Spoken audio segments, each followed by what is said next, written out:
you got caught in the projection of your own desires outward. Because that's what the universe is. It's the projection of our desire systems. You're living in an entirely different universe than I am.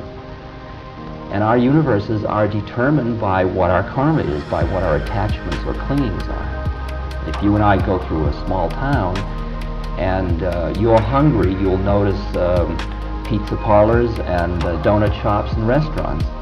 And if I go through the town and there's a strange sound in my engine, which there often is, I'll notice repair shops and gas stations. And at the end of the town, you and I really went through different towns.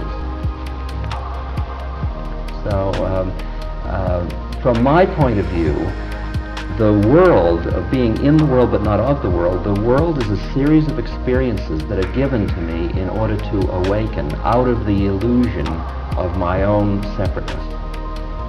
Okay, because I am not this body. I am in this body, and this is part of my incarnation. I honor it, but that isn't who I am.